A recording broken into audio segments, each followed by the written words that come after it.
It's just a building. We'll be quick. Tell that to the ghosts. Shh. Keep your voices down. Ready? Yeah.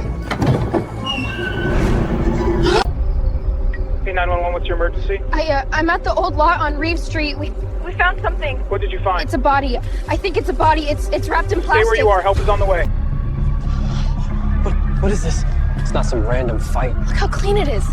They lined it up like they knew exactly what they were doing. Someone planned this. Behind this brutal murder lies a chilling conspiracy. Multiple people. Twisted motives, and a truth more disturbing than anyone expected.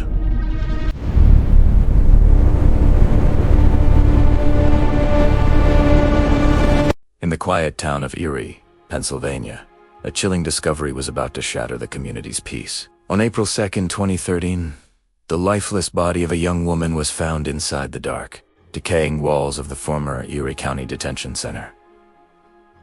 The building, abandoned for years, held a grim secret. The victim was identified as 19-year-old Kayla Sadowski, a vibrant young mother whose life had been tragically cut short. Kayla was a devoted mom to her 1-year-old son, a bright light in the lives of her family and friends. Her sudden disappearance a few days earlier had sparked a frantic search.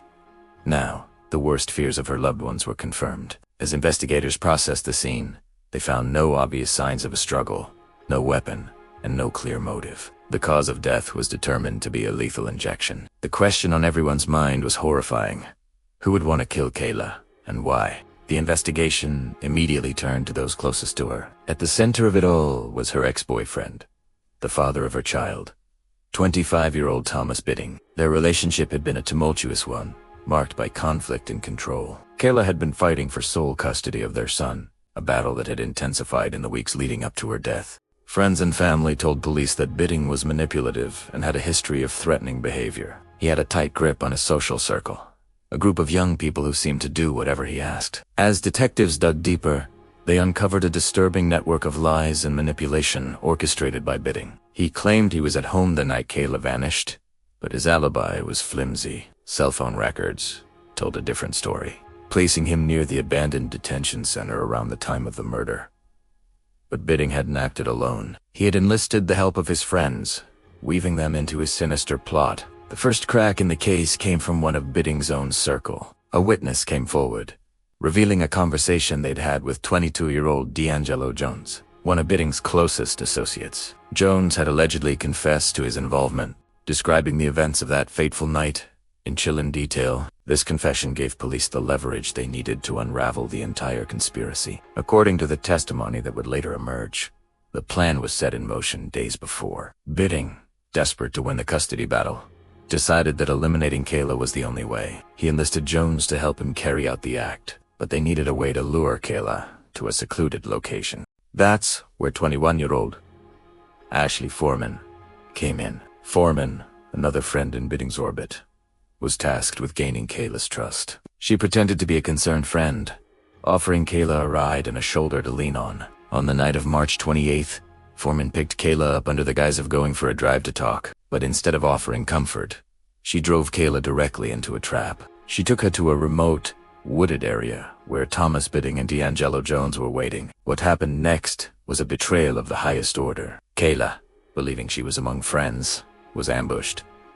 The two men overpowered her. Jones held her down while Bidding, who had some medical training from a previous job, administered a fatal injection. It was a concoction of drugs they had acquired specifically for this purpose.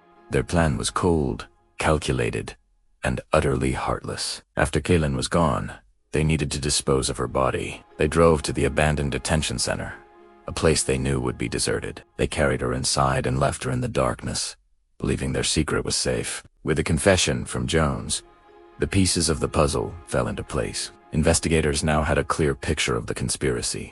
On April 5th, just 3 days after Kayla's body was found, the arrests began. Thomas Bidding, D'Angelo Jones, and Ashley Foreman were all taken into custody. The charges were severe: murder, kidnapping, and conspiracy. The community was stunned. How could a group of young people, friends since childhood, conspire to commit such a heinous crime? The motive, it seemed, was as petty as it was evil.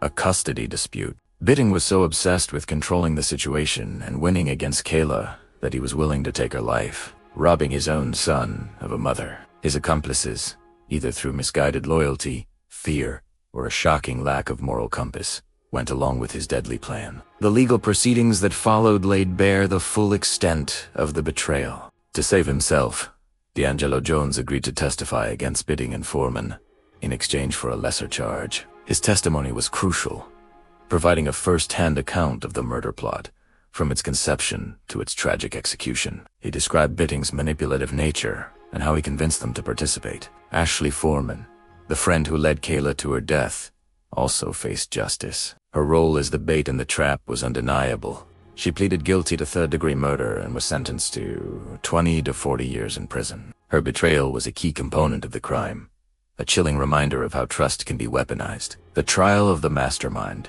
Thomas Bidding, was the main event. The prosecution painted a picture of a cold, calculating narcissist who saw Kayla not as the mother of his child, but as an obstacle to be removed. The evidence was overwhelming. Cell phone data, witness testimony, and Jones's detailed confession. Bidding's defense tried to argue that Jones was the real killer and that Bidding was merely an unwilling participant. But the jury saw through the lies. In the end, Thomas Bidding was found guilty of first-degree murder. He was sentenced to life in prison without the possibility of parole, ensuring he would never again be free to manipulate or harm anyone. The murder of Kayla Sadowski is a tragic story about the dark side of human nature.